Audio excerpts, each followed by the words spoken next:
But मुझे feel होने लगा था। मुझे किसी ने नहीं बताया, लेकिन मुझे जो है ना अंदर से ये होने लगा था। Hello my YouTube family, welcome back to my YouTube channel Kajal की दुनिया में आप सबका एक बार फिर से स्वागत है। तो आज हम आते हैं पार्ट 7 में। तो लास्ट मैंने यहाँ से किया था कि मेरे पापा का देहांत हो गया है। तो उसके बाद जो है ना मुझे ये बातें नहीं बताई गई, और फिर जब वो मुझे मतलब फील होने लगा आसपास मेरे हस्बैंड को देख के, सभी परिवारों को देख के थोड़ा बहुत कुछ फील गलत होने लगा। फिर मैंने मम्मी से बात करा तो मम्मी, और जब मेरे पापा नहीं रहे तो मेरी मम्मी जो है ना, मेरी मम्मी पापा के पास नहीं थी, क्योंकि तभी जो है ना मेरे भैया थे, मेरे मम्मी थी और पापा थे, 3 ही लोग थे। और जाने वाले थे, लेकिन पहुंचने से पहले ही पापा का ये हो गया, नहीं तो और सब जाने वाले थे। तो बस अचानक हो गया, इसलिए कोई जा नहीं पाए, क्योंकि सब कुछ ठीक ठाक चल रहा था जैसे हर बार चलता आ रहा था। तो इसीलिए किसी को ऐसा कुछ लगा नहीं कि चलो, तो फिर इसलिए ज़्यादा लोग वहाँ पे पहुँच नहीं पाए, बस फ़ोन से ही हालचाल हो रही थी। तो मम्मी हॉस्पिटल में नहीं थी, मम्मी आश्रम में ही थी, और पापा के पास भैया थे। तो फिर तभी मम्मी को भी भैया ने नहीं बताया, इतनी बड़ी बात कैसे बता सकते हैं। तो फिर बस बोला कि पापा को हार्ट अटैक आया है।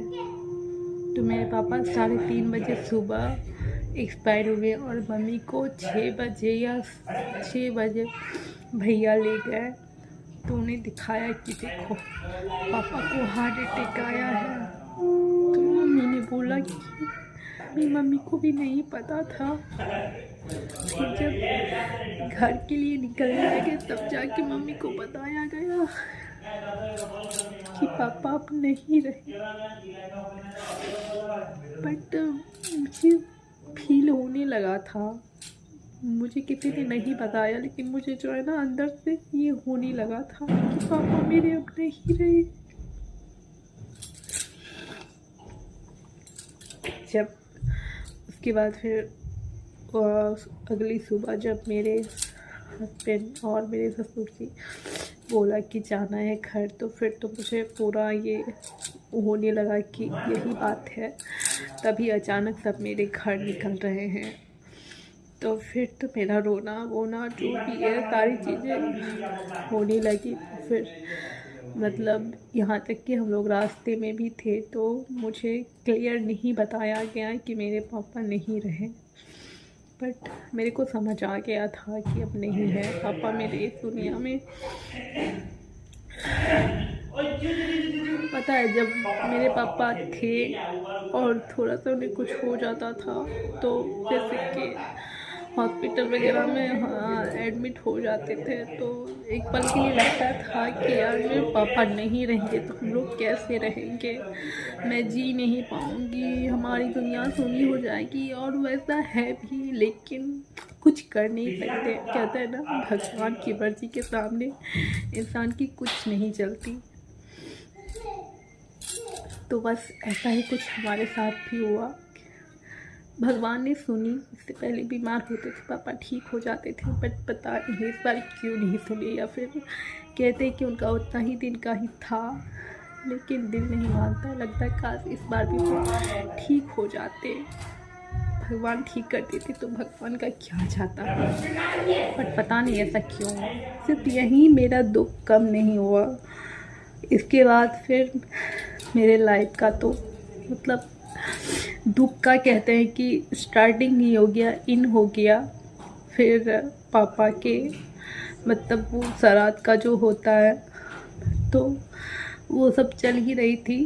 तो फिर उसी दरमियान एक शक के तौर पे शक लगा कि शायद मैं प्रेग्नेंट हूँ, बट कोई क्लियर नहीं था। तो डॉक्टर से तभी चेकअप मैंने नहीं कराया। तो जब पापा का क्लियर हो गया, जो भी पूजा पाठ श्राद्ध वगैरह क्रियाक्रम, तो उसके बाद फिर हम लोग गए डॉक्टर के यहाँ। तो फिर पता चला कि पॉजिटिव है रिपोर्ट।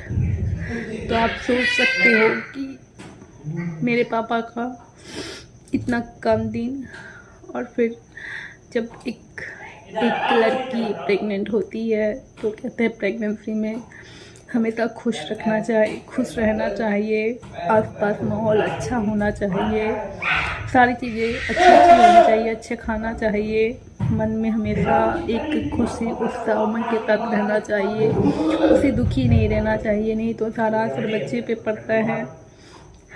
लेकिन कहते हैं कि जब एक लड़की माँ बनती है तो वो पूर्ण हो जाती है, वो सबसे अपने आप को स्पेशल फील मतलब उन्हें होता है, वो एक अलग ही मतलब कि उसकी खुशी मिलती है उसको प्रेग्नेंट होने के बाद। बट वो मोमेंट में जो है ना मैंने खो दिया, कहीं ना कहीं मैंने खो दिया अपनी पहली प्रेगनेंसी का जो एक उत्साह उमंग और हैप्पीनेस के साथ आदमी हैप्पीनेस के साथ फील करती है हर लड़की हर महिला।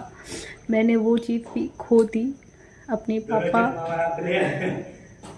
इतने कम दिन में मतलब कैसे मैं भूल सकती थी अपने पापा का देहांत अपने पापा को। तो मैंने अपनी प्रेगनेंसी की भी जर्नी कोई इंजॉयमेंट नहीं की कि हाँ मैं प्रेग्नेंट हूँ, मेरा बच्चा आ रहा है, हम लोग पेरेंट्स बनने वाले हैं, मैं माँ बनने वाली हूँ। कोई मुझे खुशी नहीं रही क्योंकि दुख इतना बड़ा था, उस खुशी से बड़ा वो दुख था तभी मेरे लिए। तो मैंने ये चीज़ भी खो दी अपनी लाइफ में। इसके बाद फिर मतलब क्या कहें, मुश्किलें मेरी बढ़ती चली गई, कम होने का नाम तो नहीं लेकिन मुश्किलें मेरी बढ़ती ही चली गई। तो चलिए फ्रेंड्स, इसके आगे जो है ना मैं नेक्स्ट पार्ट में आप लोगों को बताऊंगी। तो इस पार्ट में इतना ही, नहीं तो वीडियो लॉन्ग हो जाएगा हैं, तो मैं वीडियो शॉर्ट ही रखती हूँ और आप लोगों को थोड़ा सा भी मेरी स्टोरी, मेरी स्ट्रगल भरी लाइफ की स्टोरी अगर थोड़ा सा भी अच्छा लगे तो प्लीज़ आप लोग हमारे चैनल को सपोर्ट कीजिए, हमें प्यार दीजिए, हमें आपके सपोर्ट की बहुत ज़रूरत है। तो प्लीज़ वीडियो को ज़्यादा से ज़्यादा लाइक एंड शेयर कीजिए एंड चैनल को सब्सक्राइब कीजिए।